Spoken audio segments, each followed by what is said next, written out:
മന്ത്രി രാജാവിനെ തേടി കൊട്ടാരത്തിലെത്തിയിരിക്കുന്നു. മിടുക്കൻ. സമ്പ്രദായങ്ങളൊന്നും താൻ തെറ്റിച്ചില്ല. ഗുഡ്. ക്ഷണിക്കാതെ വരുന്ന അതിഥിക്ക് ആതിഥേയന്റെ മനസ്സ് പോലെയാണ് ആതിഥ്യം. ബോധത്തോടെ അല്ലെങ്കിലും നീ പറഞ്ഞത് സത്യമാണ്.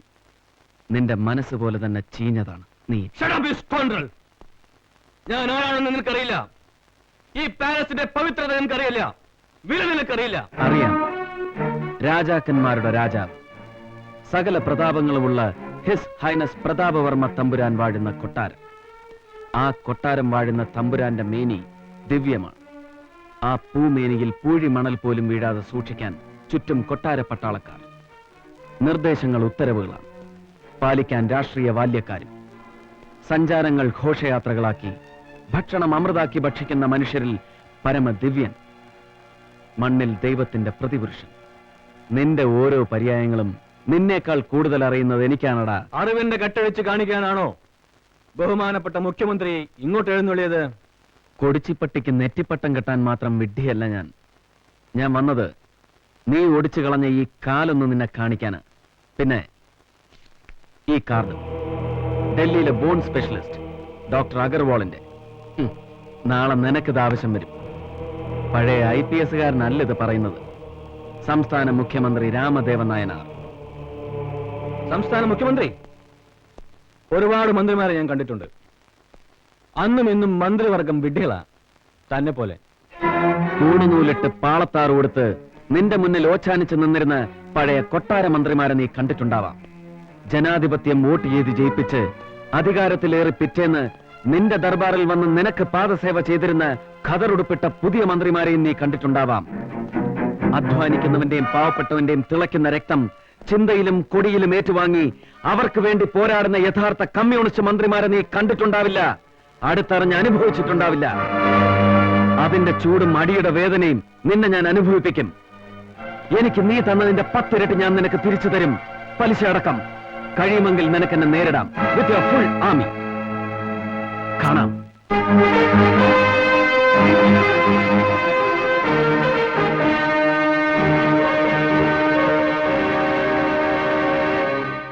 ബോംബെ പോലീസിന്റെ ഫാക്സ് മെസ്സേജ്. പാർട്ടിയുടെ ഇന്റലിജൻസ് വിഭാഗത്തിന് അവർ നേരത്തെ റെഫർ ചെയ്തിരുന്നു. ബോംബെയിൽ നിന്ന് ഒരു വാടക കൊലയാളി കേരളത്തിലേക്ക് കടന്നിരിക്കുന്നു. മഹാരാഷ്ട്ര പോലീസിന്റെ most wanted professional killer, specialised in political assassination, A sharp shooter. എത്രയും പെട്ടെന്ന് സെക്യൂരിറ്റി ടൈറ്റൻ ചെയ്യണം. ആർഡിക്ക് ചുറ്റും മഫ്റ്റിയിൽ എപ്പോഴും ഒരു സെക്യൂരിറ്റി വിംഗ് ഉണ്ടായിരിക്കണം. അതിന്റെ ഇൻചാർജ് സേവിയർ ആയിരിക്കും. ആർഡിയുടെ ഔട്ട് സ്റ്റേഷൻ പ്രോഗ്രാമും ടൂറും ഈവൻ പേഴ്സണൽ ട്രിപ്പ് ചാർട്ട് ചെയ്യുന്നതും ഡെസ്റ്റിനേഷനിലെ സെക്യൂരിറ്റി ചാർജും അബുട്ടിക്ക്. ശരി സാർ. CMന്റെ എല്ലാ പ്രോഗ്രാമുകളും നമുക്ക് നേരത്തെ കിട്ടണം സാർ. മരണത്തിൽ നിന്ന് ഞാൻ RDയെ തിരിച്ചു കൊണ്ടുവന്നത് മറ്റൊരു ദുരന്തത്തിലേക്കാവരുത്. കൊടുത്തു തീർക്കാനും ഒടുക്കി ഒതുക്കാനും ഒരുപാടുണ്ട്. അടിച്ചുടച്ച കാലിന്റെ ശക്തിയും വീര്യവും RDയുടെ മനസ്സിലേക്ക് ആവാഹിച്ച് അവനെ തിരിച്ചു കൊണ്ടുവന്നത് അതിനാണ്. I don't want him to come back. ഓനെ നുറുക്കി 1,16,16 കഷണങ്ങളാക്കി കത്തിച്ച് ചാമ്പലാക്കി അടയ്ക്കാത്തോട്ടത്തിൽ ഇട്ടാലേ ഞമ്മക്ക് സമാധാനം കിട്ടൂ. അല്ലെന്നാ പറഞ്ഞേ, അമുക്കേ കബൂലാക്കേ.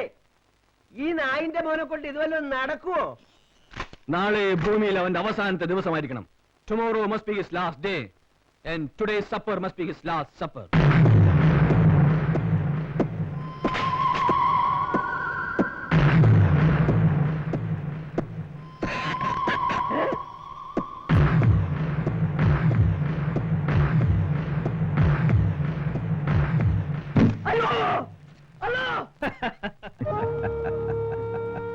Don't worry. There is no bullet in this.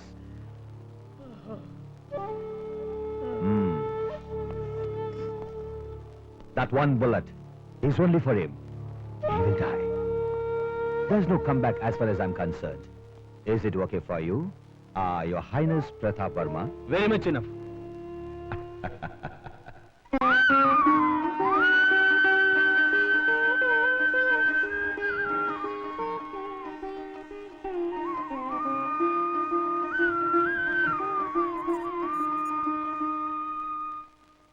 വരണം സഖാവേ. അതെ, ഒരു 10:30. ആ, ഇതാ എന്താ ഇത്? പ്രസാദം.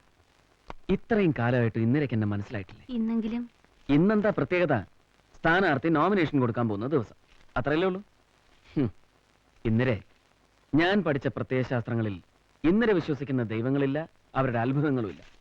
മനുഷ്യ പ്രയത്നവും മനസ്സിന്റെ നന്മയും മാത്രമേ ഉള്ളൂ. ആർഡിക്ക് വേണ്ടി ഇന്നലെ പ്രാർത്ഥിച്ചാൽ മതി. ആര് പ്രാർത്ഥിച്ചാലെന്താ? ഐശ്വര്യം നിങ്ങൾ രണ്ടുപേർക്കും അല്ലേ? ആര് ഒന്ന് പെട്ടെന്ന് റെഡിയാക്കി.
ഒരു ബൈ ഇലക്ഷനായത്. പിന്നെ സ്ഥാനാർത്ഥി ഒരു ചീഫ് മിനിസ്റ്റർ കൂടി ആവുമ്പോൾ വോട്ടർമാരെ അധികാര ബലത്തിൽ സ്വാധീനിക്കാതിരിക്കാൻ ശ്രദ്ധിക്കണം. ഇലക്ഷൻ ക്യാമ്പയിന്റെ ഡെയിലി റിപ്പോർട്ട് വേണം. വരവ് ചെലവ് സ്റ്റേറ്റ്മെന്റും തരണം. ഞങ്ങളുടെ സ്ഥാനാർത്ഥിക്ക് വാരിക്കോരി ചെലവാക്കാൻ ഖജനാവിൽ പണമൊന്നുമില്ല സാർ. ഇദ്ദേഹം കൊട്ടാരത്തിലല്ല ജനിച്ചത്, കുടില്ല. കല്യാണം കഴിച്ചതുപോലും 5 പൈസ സീനം വാങ്ങിക്കാതെ. ആ പരമനാറി അമ്മായിയച്ഛൻ 5 പൈസ അവന് സീനം തന്നു. ഭാര്യയുടെ ശമ്പളം കൊണ്ടാണ് വീട്ടുചെലവ് നടക്കുന്നത് പോലും. അല്ല സാർ, നമുക്ക് ഇറങ്ങാം. എന്ത് സിന്ദാബാദ് സിന്ദാബാദ് സിന്ദാബാദ് സിന്ദാബാദ്